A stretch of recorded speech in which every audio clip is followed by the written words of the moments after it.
ও কৃতজ্ঞতা। মাননীয় স্পিকার, আজ আমি মহান সংসদে দাঁড়িয়ে গভীরভাবে উপলব্ধি করছি যে আমাদের উপর অর্পিত দায়িত্ব শুধু রাজনৈতিক নয়, এটি একটি মহান আমানত। জনগণ আমাদের উপরে যে আস্থা রেখেছে তা রক্ষা করা আমাদের নৈতিক এবং ঈমানি দায়িত্ব। মাননীয় স্পিকার, পবিত্র কোরআনে মহান আল্লাহ পাক বলেন, নিশ্চয় আল্লাহ ন্যায় বিচার, সদাচরণ এবং আত্মীয় স্বজনকে দান করার নির্দেশ দেন এবং অশ্লীলতা, অন্যায় ও জুলুম করতে নিষেধ করেন। মাননীয় স্পিকার, এই আয়াত আমাদের স্পষ্টভাবে শিক্ষা দেয় রাষ্ট্র পরিচালনার মূল ভিত্তি হবে ন্যায়, সততা, মানবিকতা। আমাদের প্রিয় নবী সাল্লাল্লাহু আলাইহি ওয়াসাল্লাম বলেছেন, সৃষ্টির মধ্যে সেই ব্যক্তি উত্তম যে মানুষের জন্য সবচেয়ে বেশি কল্যাণকর কাজ করে। মাননীয় স্পিকার, আমরা যদি সত্যিকার অর্থে জনগণের সেবক হতে চাই, তাহলে আমাদের রাজনীতি হতে হবে সততার রাজনীতি, সেবার রাজনীতি এবং ন্যায় ও মানবিকতার রাজনীতি।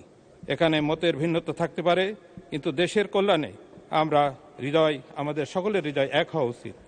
মাননীয় স্পিকার, আমি কার্যপ্রণালী বিধি ৭১ বিধি অনুসারে জরুরি গুরুত্বপূর্ণ সম্পন্ন বিষয় সম্পর্কে মাননীয় পানি সম্পদ মহোদয় মনোযোগ আকর্ষণ করে নোটিশ দিয়েছি। কুষ্টিয়া জেলার মিরপুর। ধন্যবাদ মাননীয় সদস্য। এই পর্যায়ে সংসদে 2 মিনিটের বক্তব্য উপস্থাপন করবেন খুলনা 5 আসন থেকে নির্বাচিত মাননীয় সংসদ সদস্য মোহাম্মদ আলী আসগর। জনাব মোহাম্মদ আলী আসগর।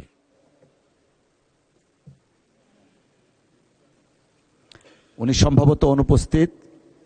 পরবর্তীতে নরসিংদী 5 আসন থেকে নির্বাচিত মাননীয় সংসদ সদস্য জনাব মোহাম্মদ আশরাফ উদ্দিন। জনাব মোহাম্মদ আশরাফ উদ্দিন। বিসমিল্লাহির রহমানির রহিম। ধন্যবাদ মাননীয় স্পিকার।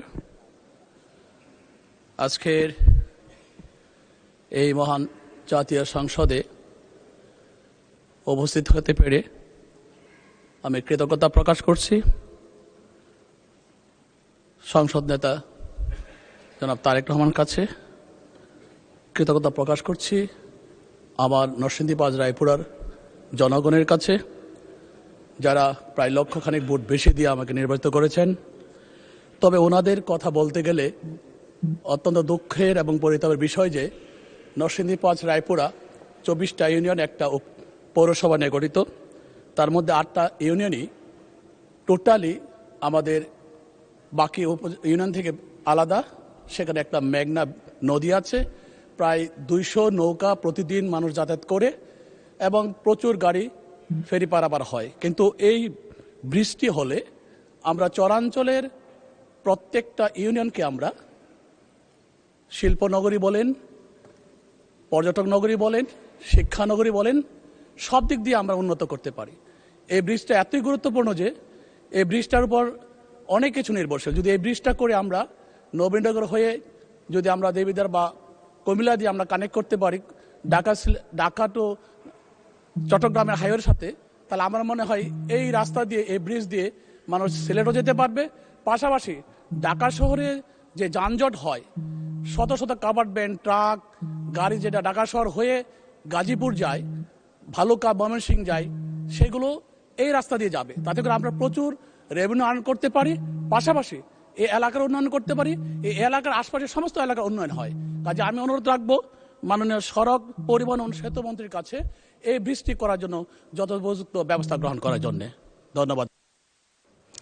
ধন্যবাদ মাননীয় সদস্য। এ পর্যায়ে সংসদে বক্তব্য উপস্থাপন করবেন মৌলভীবাজার 1 থেকে নির্বাচিত মাননীয় সংসদ সদস্য জনাব নাসিরউদ্দিন আহমেদ। জনাব নাসিরউদ্দিন আহমেদ। মাননীয় স্পিকার, আপনাকে ধন্যবাদ। আমি লক্ষ কোটি গুণ শুকরিয়া আদায় করছি মহান রবের কাছে, যিনি আমাকে এই মহান সংসদে কথা বলার সুযোগ সৃষ্টি করে দিয়েছেন। আমি কৃতজ্ঞতা জানাচ্ছি আমাদের সংসদ নেতা, আমাদের দলের নেতা জনাব তারেক রহমান সাহেবকে, যিনি আমার উপরে আস্থা রেখেছেন, আমাকে মনোনয়ন দিয়ে এই সংসদে নির্বাচিত করার সুযোগ সৃষ্টি করে দিয়েছেন, যেমনটি করেছিলেন 2018 সালে। মাননীয় স্পিকার, আমার নির্বাচনী এলাকার সর্বস্তরের মানুষের কাছে আপনার মাধ্যমে আমি কৃতজ্ঞতা জ্ঞাপন করছি, যারা আমাকে এই সংসদে কথা বলার জন্য তাদের প্রতিনিধি হিসাবে নির্বাচিত করে পাঠিয়েছেন। মাননীয় স্পিকার, আমার এলাকা দক্ষিণ এশিয়ার সবচেয়ে বড় হাকালুকির হাওর, অপরদিকে বাংলাদেশের সর্ববৃহৎ জলপ্রপাত মাধবকুণ্ড, এবং আপনারা অনেকেই জানেন যে আগর আতরের রাজধানী নামে খ্যাত সুজানগর ইউনিয়ন নামে একটি ইউনিয়ন আছে আমার নির্বাচনী এলাকায়।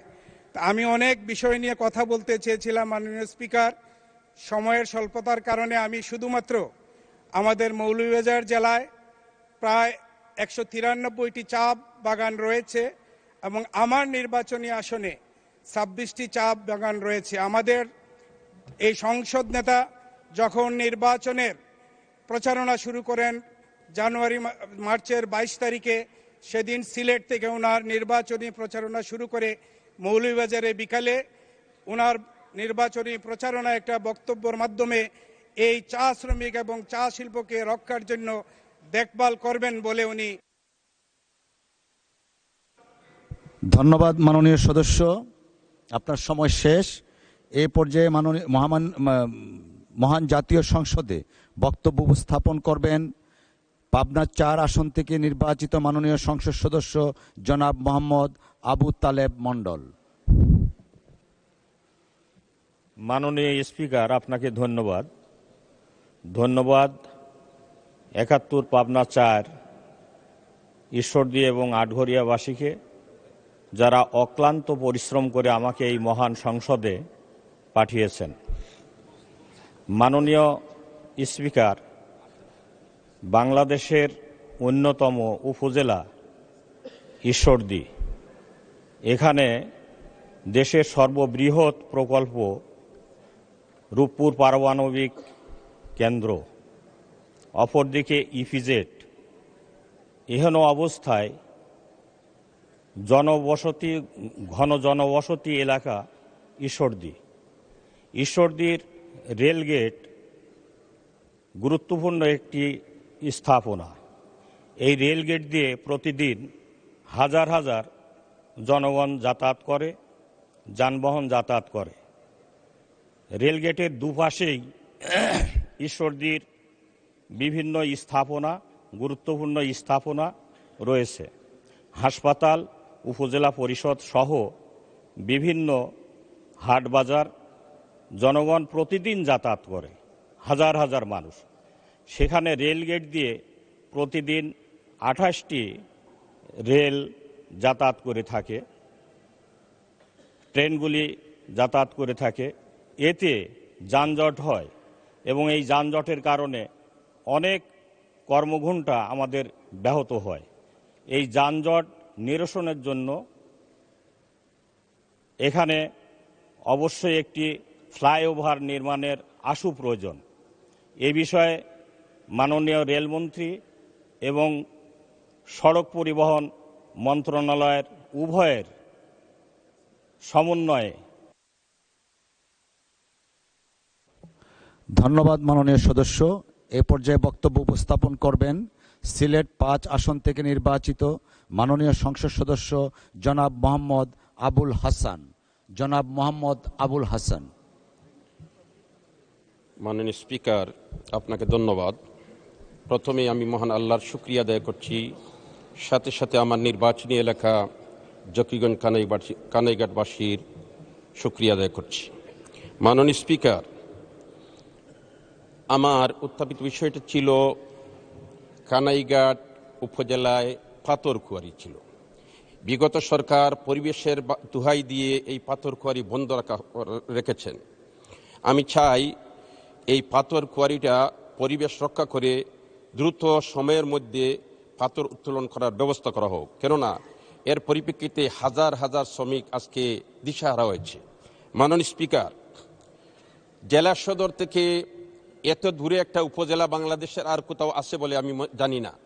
প্রায় 100 কিলোমিটার দূরে এই উপজেলার সাথে যোগাযোগ ব্যবস্থা, একটি রাস্তা আছে প্রায় 100 কিলোমিটার, আর মাত্র 22 কিলোমিটারের একটা বাইপাস রোড আছে। এই বাইপাস রোডটা আজকে 11 বছর থেকে অচল অবস্থায় আছে।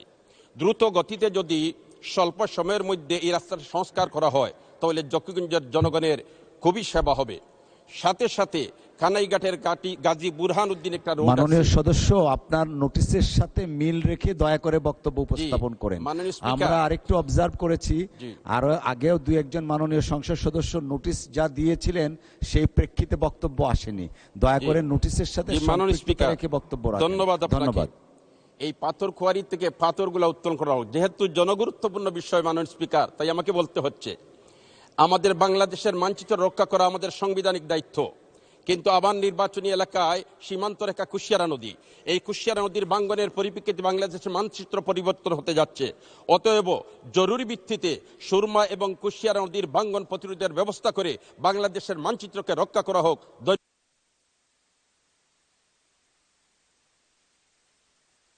ধন্যবাদ মাননীয় সদস্য। এ পর্যায়ে বক্তব্য উপস্থাপন করবেন খুলনা 6 আসন থেকে নির্বাচিত মাননীয় সংসদ সদস্য জনাব মোহাম্মদ আবুল কালাম আজাদ। নাহমাদু ওয়া নুসাল্লি আলা রাসূলিল কারীম। মাননীয় স্পিকার, আপনার মাধ্যমে মাননীয় সংসদ সদস্যদেরকে আন্তরিক সালাম, আসসালামু আলাইকুম ওয়া রাহমাতুল্লাহ। আমি অত্যন্ত আনন্দিত যে প্রথমবারের মতন জাতীয় সংসদ সদস্য হিসাবে জাতীয় সংসদে কথা বলার সুযোগ পেয়েছি, এই জন্য আপনাকে অসংখ্য ধন্যবাদ। আপনার মাধ্যমে খুলনা 6 কয়রা পাইকগাছার লক্ষ লক্ষ মানুষকে আমি আন্তরিক ধন্যবাদ জানাচ্ছি। মাননীয় স্পিকার, আপনারা জানেন বাংলাদেশ একটি নদীমাতৃক ও উপকূলীয় দেশ। দেশের দক্ষিণ পশ্চিমাঞ্চলে উপকূলীয় এলাকাগুলো প্রাকৃতিক দুর্যোগ যেমন ঘূর্ণিঝড়, জলোচ্ছ্বাস, নদী ভাঙ্গন এবং লবণাক্ততার কারণে দীর্ঘদিন ধরে ঝুঁকির মধ্যে রয়েছে।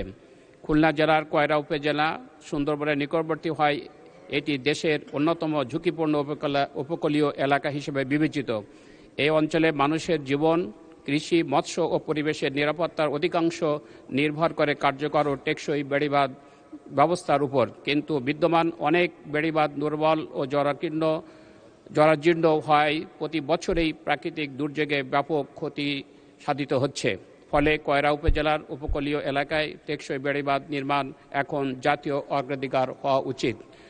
সম্মানিত মাননীয় স্পিকার, আমার নির্বাচন এলাকা কয়রা এবং পাইকগাছা, এর মধ্যে বেড়িবাঁধ নির্মাণের প্রয়োজন হয়েছে প্রায় 200 কিলোমিটার। এখন সামনে বর্ষাকাল আসছে, এই বেড়িবাঁধ নির্মাণ না হলে হাজার হাজার লাখ লাখ মানুষ ক্ষতিগ্রস্ত হবে। আমি মাননীয় মন্ত্রী মহোদয়ের কাছে আমি অনুরোধ রাখতে চাই যাতে করে বর্ষাকাল আসার আগেই টেকসই বেড়িবাঁধ নির্মাণ করা অত্যন্ত জরুরি। আশা করি বিষয়টি গুরুত্বপূর্ণ মনে করেই মাননীয় মন্ত্রী মহোদয় ব্যবস্থা গ্রহণ করবেন। ধন্যবাদ সবাইকে। ধন্যবাদ মাননীয় সদস্য। 2 মিনিট করে বক্তব্য রাখার পালা এখন শেষ হলো।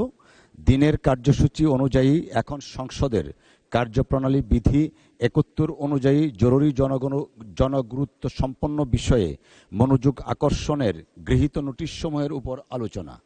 প্রথমে আমি দিনাজপুর 4 আসন থেকে নির্বাচিত মাননীয় সংসদ সদস্য জনাব মোহাম্মদ আখতারুজ্জামান মিয়াকে তার জরুরি জনগুরুত্ব সম্পন্ন বিষয়ে মনোযোগ আকর্ষণের নোটিশ পড়ার জন্য আহ্বান জানাচ্ছি।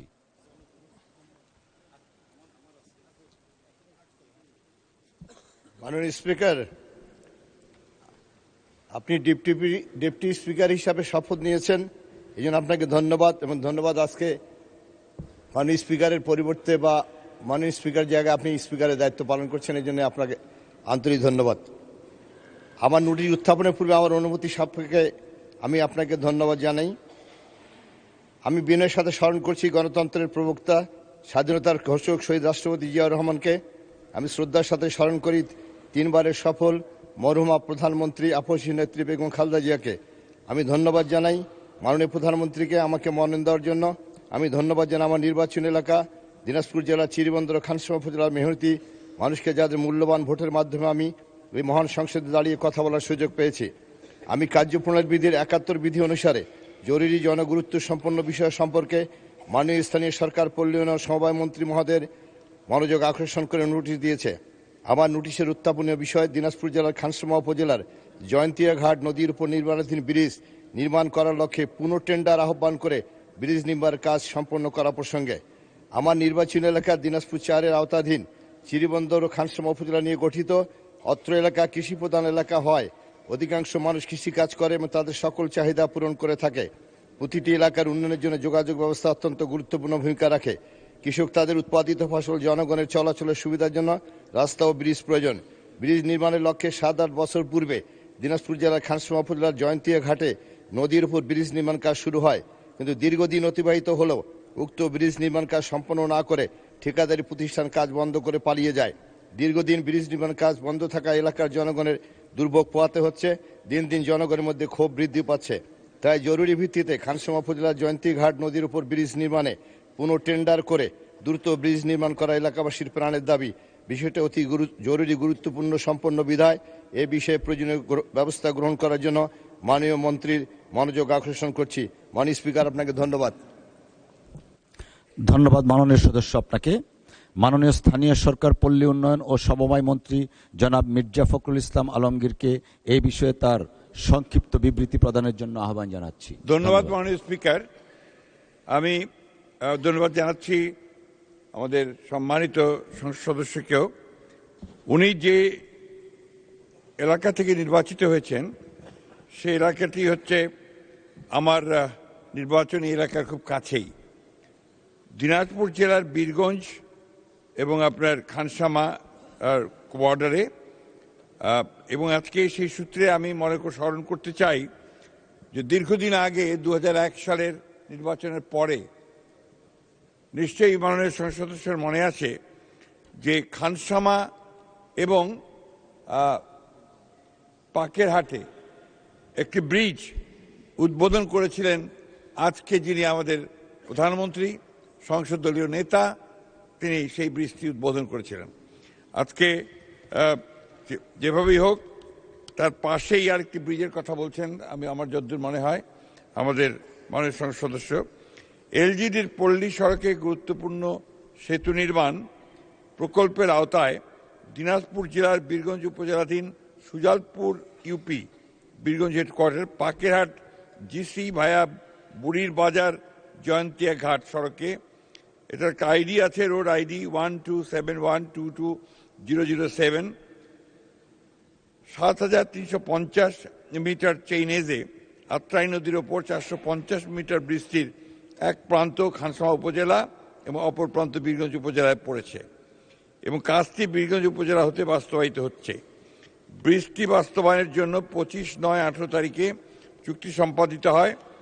4416.42 লক্ষ টাকা চুক্তিমূল্যে ব্রিজটি বাস্তবায়নের মেয়াদ ছিল 30/9/2023 পর্যন্ত। বর্তমানে কাজের ভৌত অগ্রগতি 61% এবং আর্থিক অগ্রগতি 58.62%। ঠিকাদার দীর্ঘদিন কাজ বন্ধ রাখায় 16/2/2026 খ্রিস্টাব্দে চুক্তিটি বাতিল করা হয়েছে। বর্তমানে অবশিষ্ট কাজের দরপত্র আহ্বান প্রক্রিয়াধীন আছে। দরপত্রের প্রক্রিয়া সম্পন্ন হওয়ার পর বাস্তবায়ন কাজ শুরু হবে। ধন্যবাদ মাননীয় স্পিকার। ধন্যবাদ মাননীয় মন্ত্রী মহোদয়কে। মাননীয় সদস্য জনাব মোহাম্মদ আখতারুজ্জামান মিয়া, আপনি এ বিষয়ে একটি প্রশ্ন করতে পারেন। ধন্যবাদ। মাননীয় স্পিকার, আপনাকে ধন্যবাদ। ধন্যবাদ মাননীয় মন্ত্রী আমার প্রিয় শিক্ষক মির্জা ফখরুল ইসলাম আলমগীরকে। সম্পূরক প্রশ্নে মাননীয় মন্ত্রী নীলফামারী জেলা থেকে খানসামার জয়গঞ্জ হয়ে খেয়াঘাট হতে বীরগঞ্জের ঝাড়বাড়ি খেয়াঘাটে আত্রাই নদীতে ব্রিজ নির্মাণের মাধ্যমে নীলফামারী, দিনাজপুর ও ঠাকুরগাঁয়ের লক্ষ লক্ষ মানুষের রাজনৈতিক অর্থনৈতিক উন্নয়নের দ্বার উন্মোচিত করার জন্য এই এলাকায় একটি ব্রিজ নির্মাণ করা আশু প্রয়োজন বলে মনে করি। ব্রিজটি নির্মাণে কোনো উদ্যোগ গ্রহণ করবেন কিনা জানলে বাধিত হব। মাননীয় মন্ত্রী। ধন্যবাদ মাননীয় স্পিকার। আমি মাননীয় সংসদ সদস্যকে অনুরোধ করব যে তিনি এই বিষয়ে যদি মন্ত্রণালয়ে একটা চিঠি দেন তা আমরা সেটা পরীক্ষা করে নিশ্চয়ই এই কাজটি করার উদ্যোগ গ্রহণ করব। ধন্যবাদ। ধন্যবাদ মাননীয় মন্ত্রী মহোদয়কে। আমি এখন গাইবান্ধা 4 আসন থেকে নির্বাচিত মাননীয় সংসদ সদস্য জনাব মোহাম্মদ শামীম কায়সারকে তার জরুরি জনগুরুত্বপূর্ণ সম্পন্ন বিষয়ে মনোযোগ আকর্ষণের নোটিশ পড়ার জন্য আহ্বান জানাচ্ছি। জনাব মোহাম্মদ শামীম কায়েসার। ধন্যবাদ মাননীয় স্পিকার।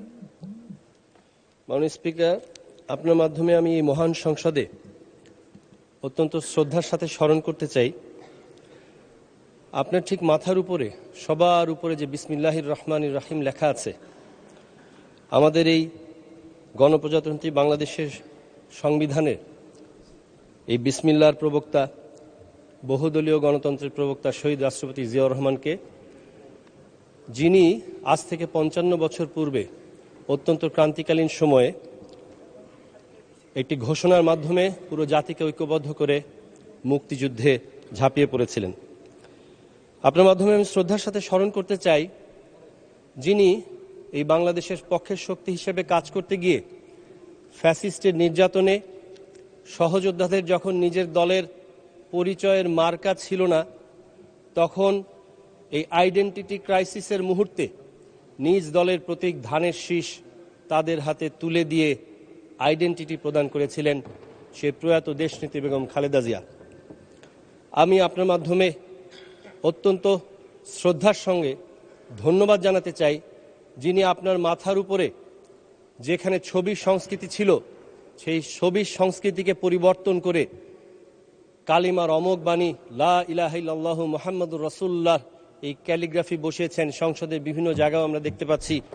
আমাদের দৃঢ়তা, দেশপ্রেম, অভিভাবকত্ব এবং অভিজ্ঞতার অবিসংবাদিত বাংলাদেশের মাননীয় প্রধানমন্ত্রী জননেতা জনাব তারেক রহমানকে আমি অত্যন্ত শ্রদ্ধার সঙ্গে ধন্যবাদ জানাতে চাই। আমার নির্বাচনী এলাকা 32 গাইবান্ধা 4 গোবিন্দগঞ্জ আসনের আপামর জনসাধারণকে, যারা দ্বিতীয়বারের মতো নির্বাচিত করে আমাকে ভোট দিয়ে এই মহান সংসদে কথা বলার জন্য পাঠিয়েছেন। মাননীয় স্পিকার, আমি বিষয়বস্তুতে যাওয়ার আগে একটা ছোট্ট কথা বলবো। আপনাকে অত্যন্ত ধন্যবাদ দিচ্ছি এবং শুভকামনা জানাচ্ছি।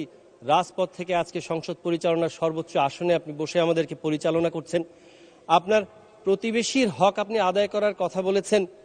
পাশাপাশি আমি একটু এতটুকু বলতে চাই, আমাদের রংপুর বিভাগের 8টি জেলার মধ্যে 4টি জেলা, গাইবান্ধা, রংপুর, কুড়িগ্রাম, নীলফামারীর 19টি আসনের মধ্যে মাননীয় স্পিকার, আমি বাংলাদেশ জাতীয়তাবাদী দল বিএনপির ধানের শীষের পতাকা নিয়ে একমাত্র সংসদ সদস্য হিসেবে এখানে একজন সংখ্যালঘু হিসেবে আছি। তাই প্রতিবেশীর হকের পাশাপাশি একটু সংখ্যালঘুর হকটাও আদায় করার জন্য আপনার কাছে অনুরোধ জানাচ্ছি। মাঝে মাঝে হাত তুললে একটু খেয়াল করবেন মাননীয় স্পিকার। সবশেষে আমার মূল পয়েন্টটা জানার আগে একটা ছোট্ট কথা বলবো। কিছুক্ষণ আগে আমার শ্বশুরবাড়ির এলাকা, আমার সিলেট বিভাগের এই যে মাননীয় মৌলভীবাজার বড়লেখা সুজানগরের সংসদ সদস্য কথা বলছিলেন, যখনই সিলেট বিভাগের কথা আসে মাননীয় স্পিকার, তখন আমরা এখানে একজন লড়াকু সৈনিক ছিল মরহুম, আমরা অবশ্য জানিও না আনুষ্ঠানিকভাবে, আমরা সেই ইলিয়াস আলীকে এখনো খুঁজে পাইনি মাননীয় স্পিকার। যাদের আত্মাহুতির কারণে আজকে আমরা এখানে দাঁড়িয়ে কথা বলছি, তাদেরকে শ্রদ্ধার সাথে স্মরণ করি। আজকে মাননীয় স্বাস্থ্যমন্ত্রী মহোদয় বরাবর আমি যে নোটিশটি দিয়েছিলাম, এটি গ্রহণ করার জন্য আমি মহান সংসদকে ধন্যবাদ জানাচ্ছি। নোটিশটি আমি বলছি, আমি মোহাম্মদ শামীম কায়েসার 32 গাইবান্ধা 4 গোবিন্দগঞ্জ আসন থেকে যে জরুরি জনগুরুত্বপূর্ণ বিষয়ের প্রতি মাননীয় স্বাস্থ্য ও পরিবার কল্যাণ মন্ত্রীর মনোযোগ আকর্ষণ করেছি, তাতে আমার নির্বাচনী এলাকা 32 গাইবান্ধা 4 গোবিন্দগঞ্জ উপজেলা একটি উপজেলা নিয়ে গঠিত। অত্র এলাকা গাইবান্ধা জেলার মধ্যে অত্যন্ত গুরুত্বপূর্ণ। এলাকার অধিকাংশ মানুষ নিম্ন মধ্যবিত্ত, তারা কৃষিকাজ করে জীবিকা নির্বাহ করে থাকে। তাদের চিকিৎসার জন্য একমাত্র এই উপজেলা হাসপাতাল, তারা দূরে গিয়ে তাদের চিকিৎসা করতে পারে না। অত্র এলাকার মানুষকে গোবিন্দগঞ্জ উপজেলা হাসপাতালের উপর নির্ভরশীল হতে হয়। এলাকাবাসীর দীর্ঘদিনের দাবি উপজেলা হাসপাতালের শয্যা সংখ্যা বৃদ্ধি করা এবং উন্নত চিকিৎসা প্রদানের লক্ষ্যে হাসপাতালের রোগ নির্ণয়ের লক্ষ্যে আধুনিক যন্ত্রাংশ স্থাপন করা। মাননীয় স্পিকার, বর্তমান সরকার জনগণের সরকার, জনগণের কল্যাণে কাজ করার জন্য বদ্ধপরিকর। এই গোবিন্দগঞ্জ উপজেলার মানুষের স্বাস্থ্যসেবা নিশ্চিত করার লক্ষ্যে গোবিন্দগঞ্জ উপজেলা হাসপাতালকে 100 শয্যায় উন্নীত করা জরুরি। উল্লেখ্য যে বিগত 2024 সালের অক্টোবর মাসে 100 শয্যা উন্নীত করার জন্য যে অবকাঠামো দরকার, সে হাসপাতাল বিল্ডিংটা করা হয়ে গেছে এবং হস্তান্তর হয়ে গেছে। এখন শুধু 100 শয্যার যে অনুমোদন, সেটা করলে তার যে অন্যান্য সাপোর্টিভ যে ফ্যাসিলিটি, সেগুলো নিশ্চিত করা যায়। আমি আপনাকে জাস্ট একটু এতটুকু উল্লেখ করে বলতে চাই, এখন 50 শয্যার যে সুবিধাগুলো আছে, এখানে অপ্রতুল থাকার কারণে এই ওষুধপত্র এগুলো 2-3 মাসের মধ্যে শেষ হয়ে যায়। তাহলে 100 শয্যার যে প্রয়োজন, তাতে অবস্থাটা কি দাঁড়ায়? সেজন্য আমি মাননীয় স্বাস্থ্যমন্ত্রীর দৃষ্টি আকর্ষণ করছি গোবিন্দগঞ্জ উপজেলার মানুষের স্বাস্থ্যসেবা নিশ্চিত করার লক্ষ্যে এই গোবিন্দগঞ্জ উপজেলা হাসপাতালকে 100 শয্যায় উন্নীতকরণের জন্য আমি প্রয়োজনীয় পদক্ষেপ গ্রহণ করার জন্য মাননীয় স্বাস্থ্যমন্ত্রীর দৃষ্টি আকর্ষণ করছি। ধন্যবাদ মাননীয় স্পিকার। ধন্যবাদ মাননীয় সদস্য। মাননীয় স্বাস্থ্য পরিবার কল্যাণ মন্ত্রী জনাব সর্দার মোহাম্মদ সাখাওয়াত হোসেনকে এই বিষয়ে তার সংক্ষিপ্ত বিবৃতি প্রদানের জন্য আহ্বান জানাচ্ছি। বেয়ার দ্যাট ইন মাইন্ড মাননীয় মন্ত্রী, উনি কিন্তু সংখ্যা লঘু দাবি করছেন। বিসমিল্লাহির রহমানির রহিম। মাননীয় স্পিকার, আপনাকে ধন্যবাদ। বিজয়ের এই মাসে একজন মুক্তিযোদ্ধা হিসাবে, স্বাধীনতার এই মাসে একজন মুক্তিযোদ্ধা হিসাবে শ্রদ্ধার সাথে স্মরণ করি স্বাধীনতার ঘোষক শহীদ রাষ্ট্রপতি জিয়াউর রহমানকে। আমি শ্রদ্ধার সাথে স্মরণ করি 1971-এর যুদ্ধে যে গণতন্ত্রকে প্রতিষ্ঠিত করার জন্য লক্ষ লক্ষ মানুষ শহীদ হয়েছে, লক্ষাধিক মা বোনেরা তাদের ইজ্জত হারিয়েছে, পঙ্গু হয়েছেন শত শত মানুষ, সহস্রাধিক মানুষ। তাদের রক্তের বিনিময়ে যে গণতন্ত্র প্রতিষ্ঠিত হয়েছিল, কালের পরিক্রমায় সেই গণতন্ত্র নিশ্চিহ্ন হয়ে গেছিল বাংলাদেশের মাটি থেকে। 1991 নির্বাচনের পর যেই সংসদের আমি একজন গর্বিত সদস্য ছিলাম, দেশনেত্রী, বাংলাদেশের 18 কোটি মানুষের মা, যে আসনটিতে আজকের মাননীয় প্রধানমন্ত্রী বসে আছেন, সে আসনটিতে যাকে তিনবার মাননীয় প্রধানমন্ত্রী হিসাবে দেখেছি, আজকে আমাদের মধ্যে আমাদের সেই মা নেই। আমি শ্রদ্ধাভরে স্মরণ করি সাবেক সেই প্রধানমন্ত্রী, সংসদীয় গণতন্ত্রের পুনঃপ্রতিষ্ঠাতা বেগম খালেদা জিয়াকে। আমি শ্রদ্ধার সাথে স্মরণ করি 71-এর সকল বীরদের যারা শহীদ হয়েছেন, স্মরণ করি জুলাই ছাত্র জনতার বিপ্লবে যারা শহীদ হয়েছেন, তাদেরকে আল্লাহর কাছে দোয়া করি যারা আহত, আল্লাহ যেন তাদেরকে পূর্ণ শিফা দান করেন। মাননীয় স্পিকার, আমি আমার নির্বাচনী এলাকার বেলাবো মনোহরদের সকল মানুষকে আমাকে চারবার, বিশেষ করে এইবার প্রচুর ভোটের ব্যবধানে নির্বাচিত করে এই সংসদে পাঠানোর জন্য আমি বেলাবো মনোহরদের সকল মানুষকে আমার অন্তঃস্থল থেকে আন্তরিক অভিনন্দন জানাচ্ছি, ধন্যবাদ এবং কৃতজ্ঞতা জানাচ্ছি আজকের মাননীয় প্রধানমন্ত্রী, এ যাবৎকালের সর্বশ্রেষ্ঠ রাজনৈতিক সংগঠক জনাব তারেক রহমানকে আমাকে মনোনয়ন দান করার জন্য। মাননীয় স্পিকার, 32 গাইবান্ধা 4-এর মাননীয় সংসদ সদস্য মোহাম্মদ শামীম কায়সার কর্তৃক উত্থাপিত নোটিশটির বিপরীতে আমার বক্তব্য। মাননীয় সংসদ সদস্য, আপনি জানেন যে সবার জন্য স্বাস্থ্য নীতির আলোকে বর্তমান সরকারের লক্ষ্য হল সার্বজনীন স্বাস্থ্য সুরক্ষা নিশ্চিত করা এবং প্রত্যেক নাগরিককে মর্যাদা ও সম্মানের সাথে স্বাস্থ্যসেবা প্রদান করা। সে আলোকে বর্তমান সরকার গণপ্রজাতন্ত্রী বাংলাদেশ সরকারের মাননীয় প্রধানমন্ত্রী জনাব তারেক রহমানের নেতৃত্বে সর্বাত্মকভাবে কাজ করে যাচ্ছে। মাননীয় স্পিকার, গাইবান্ধা জেলার গোবিন্দগঞ্জ উপজেলা হাসপাতালে বর্তমানে 50 শয্যার সেবা কার্যক্রম চালু আছে। হাসপাতালটিকে 50 শয্যা থেকে 100 শয্যা উন্নীতকরণের লক্ষ্যে ইতোমধ্যে স্বাস্থ্য ও পরিবার কল্যাণ মন্ত্রণালয়ের অধীন স্বাস্থ্য প্রকৌশল অধিদপ্তরের মাধ্যমে অপারেশন প্ল্যানের আওতায় নতুন ভবন নির্মাণ সহ অবকাঠামোগত উপজেলার স্বাস্থ্য পরিবার পরিকল্পনা কর্মকর্তা কর্তৃক বিগত 6 অক্টোবর 2024 খ্রিস্টাব্দে তারিখে হস্তান্তর গ্রহণ সম্পন্ন করা হয়েছে। বর্তমান জনবল ব্যবহার করে নতুন ভবনে স্বাস্থ্যসেবা চালুর দিক নির্দেশনা প্রদান করা হয়েছে। অতি দ্রুতই নতুন ভবনে সেবা প্রদানের কার্যক্রম চালু হবে ইনশাআল্লাহ। এছাড়া 100 শয্যার হাসপাতালের জন্য প্রয়োজনীয় জনবল নিয়োগের নিমিত্ত অতিরিক্ত পদ সৃজন ও যন্ত্রপাতি সরবরাহের কার্যক্রম চলমান রয়েছে। ধন্যবাদ মাননীয় স্পিকার। ধন্যবাদ মাননীয় মন্ত্রী মহোদয়কে। মাননীয় সদস্য জনাব মোহাম্মদ শামীম কায়সার, আপনি এ বিষয়ে একটি প্রশ্ন করতে পারবেন। নামে মিল আছে বিদায় সম্পূরক করা যাবে না, একটা প্রশ্ন করতে পারবেন দয়া করে। স্পিকার, আপনাকে ধন্যবাদ। আসলে অভাগা যেদিকে যায় সাগর শুকিয়ে যায়। মাননীয় স্পিকার, আমার ওই প্রথম দিনেও মানে গত 15 তারিখে আমার 8 নাম্বার তারকা চিহ্নিত প্রশ্ন ছিল। স্বাভাবিকভাবেই সম্পূরক এবং আরও রিকোয়েস্ট নিতে নিতে সেটা আসেনি। এর পরের দিন মাননীয় স্পিকার 3 নাম্বার মানে 11 নাম্বার প্রশ্ন ছিল, সেদিন সংসদ আর বসেনি মাননীয় স্পিকার। যাই হোক, এরপর আজকে আসলাম, দেখলাম 42 নাম্বারে আছে, সেটাও শেষ। তো এখন যে কথাগুলো বলার ইচ্ছা ছিল সেটা তো আর বলা যাচ্ছে না, আপনার কাছ থেকে ক্ষমা চেয়ে নিচ্ছি। মাননীয় স্পিকার, আমি মাননীয় মন্ত্রী মহোদয়কে যেটা বলতে চাচ্ছি, আমাদের ওখানে গোবিন্দগঞ্জে আপনার 10টি অবকাঠামো সহ এবং 7টি অবকাঠামোবিহীন উপস্বাস্থ্য কেন্দ্র আছে এবং 69টি কমিউনিটি ক্লিনিক রয়েছে। তো মুশকিল হলো যে আমি এবারকার ওই ঈদ পরবর্তী যখন আমি ঘুরতে গিয়েছিলাম এলাকায় জনসাধারণের সাথে, একটি কমিউনিটি ক্লিনিকে আমি পশ্চিম গোবিন্দগঞ্জে আমি পরিদর্শনের জন্য গিয়ে মোটামুটি গিয়ে ওখানে অসুস্থ হয়ে পড়েছি। সুস্থ অবস্থায় গিয়ে সেখানকার যে পরিবেশ আছে, আসলে ফ্যাসিস্টের আমলে তো কাগজে কলমে অনেক কিছুই ছিল, বাস্তবিক অর্থে হলো সেখানে আপনার গাছপালা এবং শ্যাওলার আখড়া আর কি। তো এই জন্য মাননীয় মন্ত্রী মহোদয়কে বলবো যে উপস্বাস্থ্য কেন্দ্রগুলো এবং যে কমিউনিটি ক্লিনিকগুলো আছে সেগুলো দ্রুত আমাদেরকে সেগুলো সংস্কার করে কার্যকর করার ব্যবস্থা নেওয়া যায় কিনা সেই ব্যাপারে আমি একটু মাননীয় মন্ত্রী মহোদয়ের দৃষ্টি আকর্ষণ করছি। ধন্যবাদ মাননীয় স্পিকার। ধন্যবাদ। মাননীয় মন্ত্রী। মাননীয় স্পিকার, মাননীয় সংসদ সদস্য ওনার নির্বাচনী এলাকার 10+10 20টি স্বাস্থ্য উপকেন্দ্র এবং একটি কমিউনিটি ক্লিনিক 20টি কমিউনিটি ক্লিনিকের কথা বলেছেন, 69টি।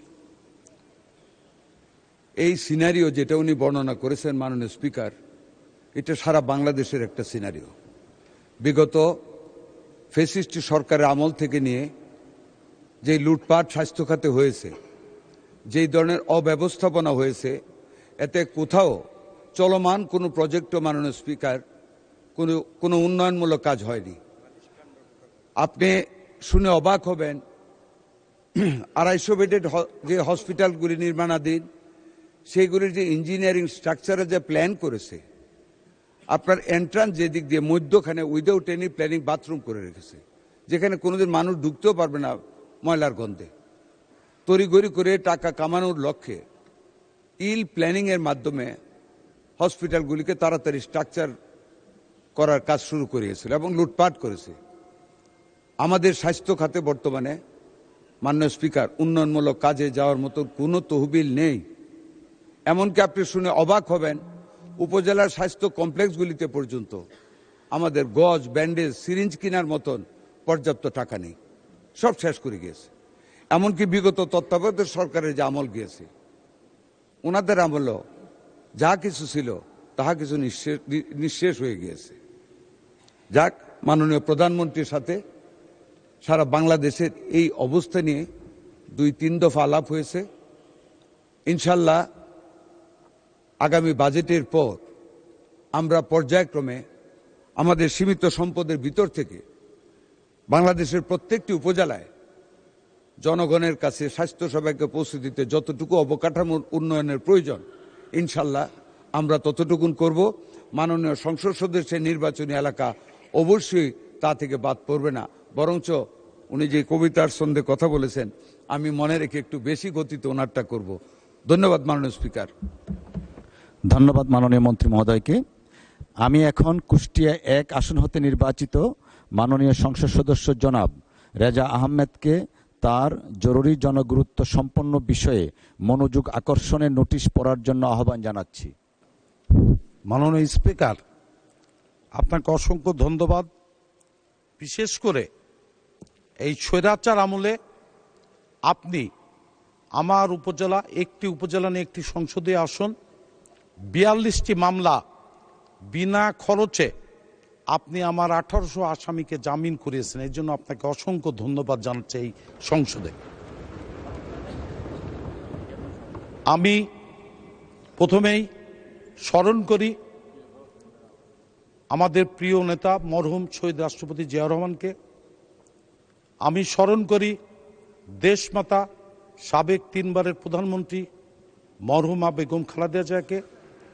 আমি সব শ্রদ্ধা ভরে আমার মাননীয় প্রধানমন্ত্রীর কাছে আমি সম্মান জানাই এবং উনি আমাকে মনোনয়ন দিয়ে দ্বিতীয়বারের মতো এই সংসদে আসার সুযোগ দিয়েছেন। এর পূর্বেও আমি উপনির্বাচনের সংসদ সদস্য ছিলাম। আমার বাবা 4 বার সংসদ সদস্য ছিলেন। আমি আমার পরিবারের পক্ষ থেকে 75 কুষ্টি 1 দৌলতপুরবাসীকে ধন্যবাদ জানাই। আমাকে এত প্রতিকূলতার মধ্যেও 80,000 ভোট ডিফারেন্সে আমাকে এই মহান সংসদে পাঠিয়েছে। মাননীয় স্পিকার, আমার উপজেলা একটি বিশাল উপজেলা, 4টি ইউনিয়ন পদ্মার ধারে অবস্থিত এবং পদ্মা ভাঙনে তারা খুবই খারাপ অবস্থার মধ্যে দিন পাত করে। আপনার বিশেষ করে বর্তমানে আমার উপজেলায় মরিচা ইউনিয়নে 3টা ওয়ার্ড যদি ব্লক দ্বারা বাঁধ নির্মাণ না করা হয়, 3টে ওয়ার্ড নদীগর্ভে চলে যাবে এই বছরই। একটি ইউনিয়নের 9টি ওয়ার্ড থাকে, তার 3টা এই বছরই নদীগর্ভে চলে যাবে যদি ব্লক দ্বারা বাঁধ নির্মাণ না করা হয়। তো এই বছর তো আর সম্ভব না। আমি মাননীয় পানি সম্পদ মন্ত্রীকে অনুরোধ করব, অন্তত জিও ব্যাগ দিয়ে হলেও এই 3টে ওয়ার্ডের মানুষকে তাদের বাড়িঘর জমি জমা বাঁচানোর জন্য অন্তত অল্প খরচে জিও ব্যাগ দিয়ে এই 3টে ওয়ার্ডের মানুষকে, ইউনিয়নের মানুষকে রক্ষা করার জন্য উনি চেষ্টা করবেন। ধন্যবাদ মাননীয় সদস্য আপনাকে। মাননীয় পানি সম্পদ মন্ত্রী জনাব মোহাম্মদ শহীদুদ্দিন চৌধুরী এনিকে এই বিষয়ে তার সংক্ষিপ্ত বিবৃতি প্রদানের জন্য আহ্বান জানাচ্ছি। মাননীয় স্পিকার, আপনাকে ধন্যবাদ। মাননীয় স্পিকার, আপনি ডেপুটি স্পিকার নির্বাচিত হয়েছেন। বিশেষ করে আমি এই কথাটুকু বলছি, বিগত আন্দোলন সংগ্রামে আপনার ত্যাগ, আন্দোলন সংগ্রামে আপনার সক্রিয় ভূমিকা এবং ঢাকা বিশ্ববিদ্যালয়ে আপনি ছাত্র নেতা হিসাবে দীর্ঘদিন মহসিন হল, হাজী মোহাম্মদ মহসিন হলে দায়িত্ব পালন করেছেন, ঢাকা বিশ্ববিদ্যালয়ে দায়িত্ব পালন করেছেন এবং আন্দোলন সংগ্রামে আমরা একসঙ্গেই সেখানে সহকর্মী হিসাবে এত বেশি ভূমিকা আমরা ছিলাম।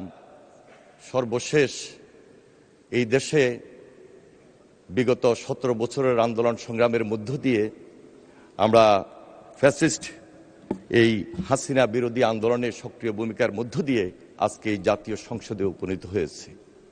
আমি আপনাকে আন্তরিকভাবে মোবারকবাদ জানাই এবং ধন্যবাদ জানাই। আমি মহান আল্লাহ তাআলার কাছে শুকরিয়া আদায় করছি যে এই জাতীয় সংসদ আসার পূর্বে আমাদের একটা নির্বাচন অনুষ্ঠিত হয়েছিল এবং সেই নির্বাচনে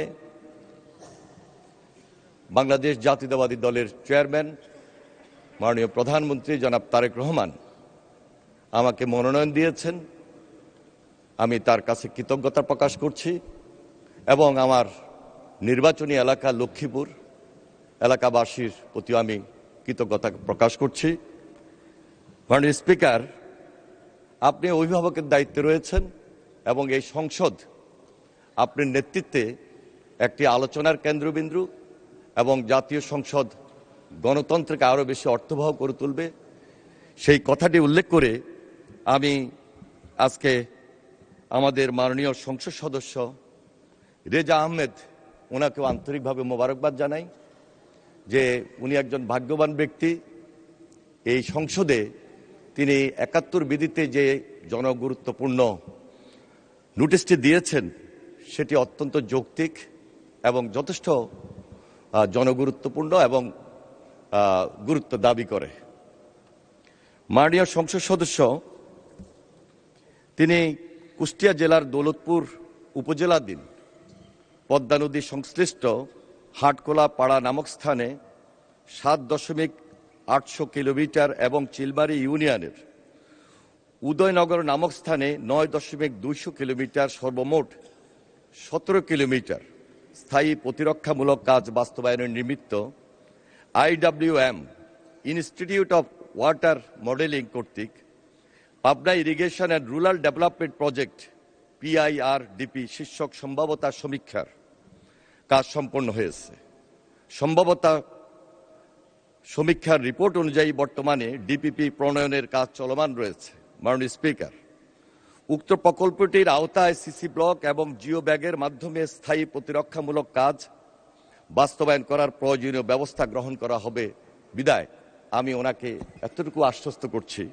পাশাপাশি বর্তমানে নদী ভাঙ্গন রোধকল্পে 2025-26 অর্থ বছরে মরিচা ইউনিয়নের হাটখোলা পাড়া নামক স্থানে 480 মিটার 448 মিটার এবং সিলবাড়ি ইউনিয়নের উদয়নগর নামক স্থানে 441 মিটার সর্বমোট 889 মিটার জিও ব্যাগ ও জিও টিউবের মাধ্যমে আপৎকালীন কাজ বাস্তবায়ন করা হয়েছে। এছাড়াও 2025-26 অর্থ বছরে মরিচা ইউনিয়নে মহিষকুণ্ডী বন্যা নিয়ন্ত্রণ বাঁধ রক্ষার্থে পরিচালন ব্যয় খাতের আওতায় 200 মিটার অস্থায়ী তীর প্রতিরক্ষামূলক কাজ বাস্তবায়ন করা হয়েছে। আরও উল্লেখ্য যে কুষ্টিয়া জেলার দৌলতপুর উপজেলাধীন বরাটকৃত হিস্টা নদীর নাব্যতা বৃদ্ধির লক্ষ্যে 64 জেলার অভ্যন্তরস্থ ছোট নদী, খাল ও জলাশয় পুনঃখনন প্রকল্প প্রথম পর্যায় এবং প্রথম সংশোধিত শীর্ষক প্রকল্পের আওতায় হিস্টা নদী মহিষকুণ্ডী বাঁধ বাজার হতে হিস্টাপাড়া পর্যন্ত 8 কিলোমিটার পুনঃখনন কাজ সমাপ্ত হয়েছে। মাননীয় স্পিকার, আপনাকে ধন্যবাদ। ধন্যবাদ মাননীয় মন্ত্রী মহোদয়কে। মাননীয় সদস্য জনাব রেজা আহমেদ, আপনি এ বিষয়ে একটি প্রশ্ন করতে পারেন দয়া করে।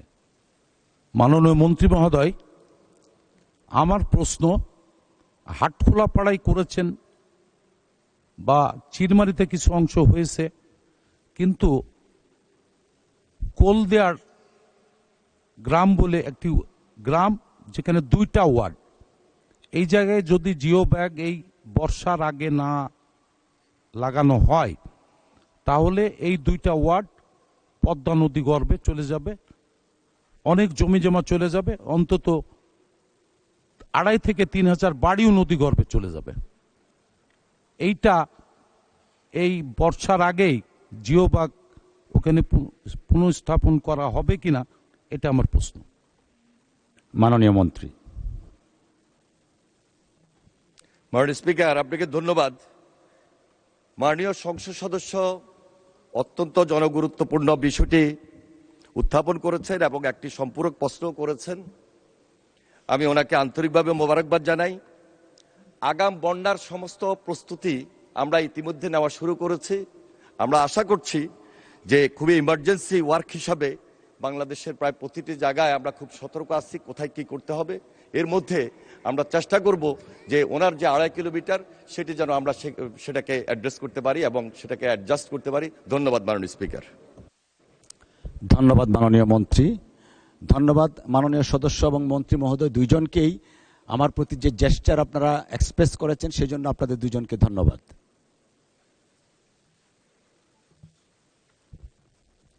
আমি এখন কার্যপ্রণালী বিধি 62 অনুযায়ী জনগুরুত্ব সম্পন্ন বিষয়ে মুলতবি প্রস্তাবের আওতায় প্রাপ্ত নোটিশ সমূহের নিষ্পত্তি করব। প্রথম মুলতবি প্রস্তাবের নোটিশটি দিয়েছেন ঢাকা 15 আসন থেকে নির্বাচিত মাননীয় বিরোধী দলের নেতা জনাব মোহাম্মদ শফিকুর রহমান। তিনি জুলাই জাতীয় সনদ সংবিধান সংস্কার বাস্তবায়ন আদেশ 2025 আদেশ নম্বর 1/2025 এর অনুচ্ছেদ 10 অনুযায়ী সংবিধান সংস্কার পরিষদের অধিবেশন আহ্বান প্রসঙ্গে আলোচনা করার জন্য এই সংসদের কাজ এখন মুলতবি করা হোক মর্মে প্রস্তাব করেছেন।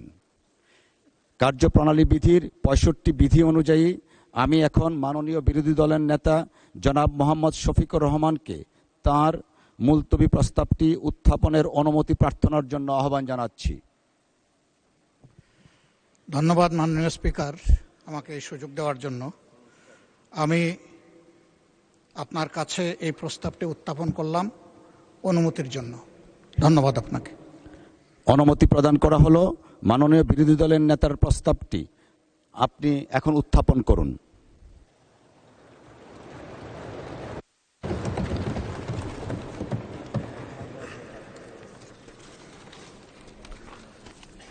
মাননীয় স্পিকার, আমি আবারও গভীর শ্রদ্ধার সাথে বিশেষভাবে স্মরণ করছি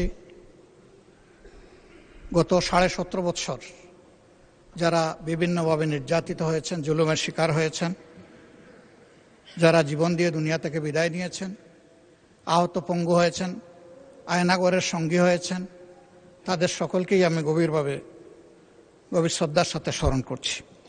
আজকের এই সংসদটি গতানুগতিক কোনো সংসদ নয় এবং স্বাভাবিক ধারায় এটা গঠিত হয়নি। এই সংসদ বিশেষ একটা প্রেক্ষাপটে গঠিত হয়েছে।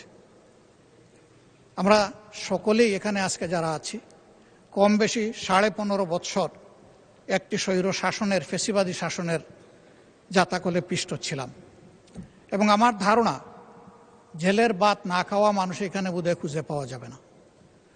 আর যদি 2-1 পাওয়া যায় তারা খুবই ভাগ্যবান। তারা হয়তো দেশেই ছিলেন না, এই জন্য তাদেরকে জেলের ঠিকানা খুঁজতে হয়নি। এরকম একটা প্রেক্ষাপটে আমাদের এই সংসদ গঠিত হয়েছে। এটাও ঠিক 15.5 বছর ধারাবাহিকভাবে এই ফ্যাসিবাদী সরকারের বিরুদ্ধে আমরা লড়াই করেছি, সংগ্রাম করেছি, আন্দোলন করেছি, কিন্তু সেই আন্দোলনের কোনো সুফল আমরা হাতে তুলে নিতে পারিনি। এর মধ্য দিয়ে আমরা অনেকেই 23-24 সালে জেলে ছিলাম।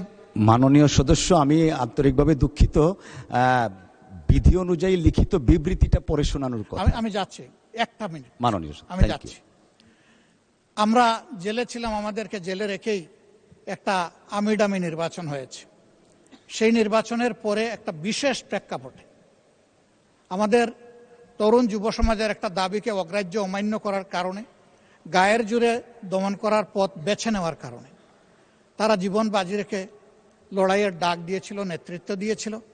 আমি তাদের প্রতি আবারও কৃতজ্ঞতা জানাই, অভিনন্দন জানাই। সেই আন্দোলনে দল মত নির্বিশেষে সমস্ত মজলুম মানবতা তাদের সাথে সম্পৃক্ত হয়েছিল। আন্দোলন সফল হয়েছিল। সেই সফলতার প্রেক্ষাপটেই সময়ের ধারাবাহিকতায় আজকের এই সংসদ। এই সংসদ যে কারণে হয়েছে এইটার প্রত্যাশা আমরা সকলেই জানি, যে এই সংসদ ফ্যাসিবাদের মূল উৎপাটনের জন্য দায়িত্ব নিয়ে হয়েছে। আবার যাতে ফ্যাসিবাদ ফিরে না আসে, এই জন্যই সংস্কারের প্রস্তাবগুলো আমরা সর্বসম্মতিক্রমে সিগনেচার করে, এটার সিগনেটরি হয়ে আমরা এখানে এসেছি। আমি এখন সেই বিবৃতিটি পড়ে শোনাচ্ছি। আমার উত্থাপনীয় বিষয় জুলাই জাতীয় সনদ সংবিধান সংস্থার বাস্তবায়ন আদেশ 2025, আদেশ নম্বর 1 এর অনুচ্ছেদ 10 অনুযায়ী সংবিধান সংস্কার পরিষদের অধিবেশন আহ্বান প্রসঙ্গে আলোচনা উত্থাপনের কারণ। কেন আজকে আমাকে এই নোটিশটা দিতে হলো, এটাই দুঃখের বিষয়। জুলাই জাতীয় সনদ সংবিধান সংস্কার বাস্তবায়ন আদেশ 2025 এর অনুচ্ছেদ 10 অনুযায়ী এবং জুলাই জাতীয় সনদ বাস্তবায়ন আদেশ ও গণভোটের প্রদত্ত রায় বাস্তবায়নের লক্ষ্যে আইনে বর্ণিত সময়সীমার মধ্যে সংস্কার পরিষদের অধিবেশন আহ্বান করা হয়নি, যা 30 পঞ্জিকা দিবসের মধ্যে আহ্বান করার কথা ছিল। বিষয়টি মাননীয় বিরোধী দলীয় বিষয়টি আমি গত 15 মার্চ 2026 তারিখে সংসদে উত্থাপন করি। মাননীয় স্পিকার এই ব্যাপারে আনুষ্ঠানিক নোটিশ প্রদান করার জন্য আমাকে পরামর্শ দেন। মাননীয় স্পিকারের নির্দেশনা অনুযায়ী, পরামর্শ অনুযায়ী কার্যপ্রণালী বিধির 62 বিধি অনুসারে উপরোক্ত জনগুরুত্ব সম্পন্ন বিষয়ে সংসদে মুলতবি প্রস্তাব উত্থাপনের নোটিশ প্রদান করেছি। এমতাবস্থায় জুলাই জাতীয় সনদ সংবিধান সংস্কার বাস্তবায়ন আদেশ 2025 বাস্তবায়ন প্রস্তাবনায় বর্ণিত পরিস্থিতি ও কারণ উল্লেখ করা প্রাসঙ্গিক হবে বলে আমি মনে করি। যেহেতু সুদীর্ঘ গণতান্ত্রিক সংগ্রামের ধারাবাহিকতায় বাংলাদেশে 2024 সালের জুলাই আগস্টে সংগঠিত ছাত্র জনতার সফল গণ অভ্যুত্থানের মাধ্যমে জনগণের সার্বভৌম ক্ষমতা ও অভিপ্রায়ের প্রকাশ ঘটিয়েছে এবং যেহেতু উক্ত গণ অভ্যুত্থানের ফলে 5 আগস্ট 2024 তারিখে তৎকালীন ফ্যাসিবাদী সরকারের পতন ঘটেছে, 6 আগস্ট 2026 তারিখে জাতীয় সংসদ ভেঙে দেওয়া হয় এবং 8 আগস্ট তারিখে বর্তমান অন্তর্বর্তীকালীন সরকার, অর্থাৎ যে সরকার কয়েকদিন আগেই মাত্র বিদায় নিল, তাহা গঠিত হয়, যা জাতীয় আন্তর্জাতিক পর্যায়ে কার্যকারিতা এবং স্বীকৃতি লাভ করতে সক্ষম হয়েছে। যেহেতু রাষ্ট্রীয় সংস্কার সাধনের মাধ্যমে সুশাসন, গণতন্ত্র, সামাজিক ন্যায় বিচার প্রতিষ্ঠা এবং কর্তৃত্ববাদী ও ফ্যাসিবাদী শাসনের পুনরাবৃত্তি রোধ করিবার উদ্দেশ্যে অন্তর্বর্তীকালীন সরকার সংবিধান নির্বাচন ব্যবস্থা, জনপ্রশাসন, বিচার বিভাগ, পুলিশ প্রশাসন ও দুর্নীতি দমন ব্যবস্থার সংস্কারের সুপারিশ প্রণয়নের লক্ষ্যে ৬টি সংস্কার কমিশন গঠন করে এবং উক্ত কমিশনসমূহ স্ব প্রতিবেদন সরকারের নিকট পেশ করেন। যেহেতু উপরিক্ত প্রতিবেদনগুলোতে অন্তর্ভুক্ত সুপারিশসমূহের বিষয়ে